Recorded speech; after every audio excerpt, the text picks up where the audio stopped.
Salut à tous, le journal du foot de ce mercredi 6 mars. Énorme sensation à Santiago Bernabéu mardi soir avec la défaite humiliante du Real Madrid contre l'Ajax Amsterdam, 4-1.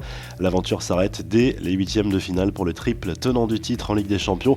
C'est clairement la fin d'une ère pour le club merengue. Tadic et De Jong ont été les grands artisans de ce succès historique pour le club néerlandais qui n'avait plus disputé les quarts de finale de C1 depuis 16 ans.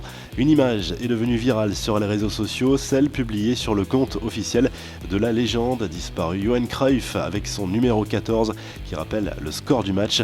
Avec cette légende, pourquoi ne pourrait-on pas battre un club plus riche? Je n'ai jamais vu un sac d'argent marqué. Tottenham a également validé son billet pour le tour suivant. Déjà vainqueur 3-0 au match aller, les Spurs ont dominé Dortmund en Allemagne 1-0 malgré le soutien formidable des fans du BVB qui ont offert un magnifique tifo coup d'envoi, but signé Harry Kane en début de seconde période.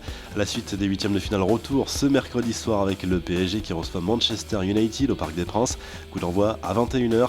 Les Parisiens vainqueurs 2-0 à Old Trafford ont toutes les cartes en main pour accéder au quart de finale mais doivent finir le travail devant leur public.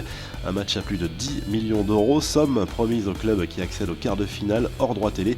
Marco Verratti, Juan Bernat, Julian Draxler et Thilo Kehrer sont sous la menace d'une suspension en quart de finale aller en cas de nouveau carton jaune. Recevoir Lionel Messi est un honneur et le Maroc l'a bien compris.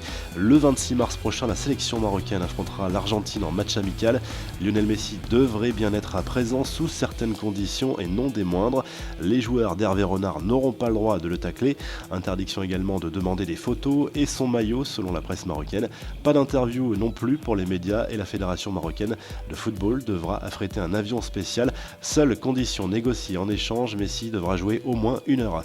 Quelques infos en bref et en images. Sergio Ramos qui tourne actuellement un documentaire sur sa vie en partenariat avec Amazon était en tribune pour assister au fiasco du Real en Ligue des Champions. Des scènes du documentaire ont été filmées pendant ce match, ce qui fait beaucoup parler en Espagne. Karim Benzema a égalé mardi soir le record de match pour un joueur français en Ligue des Champions. 112 rencontres en C1 comme Thierry Henry, mais il devra attendre la saison prochaine pour le dépasser. Direction le Japon où Andrés Iniesta a inauguré une station de métro à Tokyo en l'honneur du manga culte Olive et Tom et la décision forte de Joachim Löw qui a décidé d'écarter 3 champions du monde 2014 de la Mannschaft. Jérôme Boateng, Mats Hummels et Thomas Müller ne rejoueront plus avec la sélection allemande. La revue de presse, le journal L'équipe fait bien sûr sa une avec le match retour de Ligue des Champions entre le PSG et Manchester United. Les Parisiens ont un job à finir devant leur public.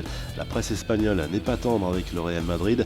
Marca évoque la fin humiliante d'un cycle historique en Ligue des Champions. Rien de rien, titre Le Mundo Deportivo pour accentuer la performance catastrophique et cette défaite historique du club merengue à Bernabéu. En Italie, Tuttosport évoque la succession d'Allegri sur le banc de la Juve. Et si la piste de Zinedine Zidane reste crédible, le duo Conte-Pirlo tiendrait également la corde aux yeux des dirigeants turinois. Vous retrouvez toute l'actu foot sur topmercato.com et à demain pour un nouveau journal du foot.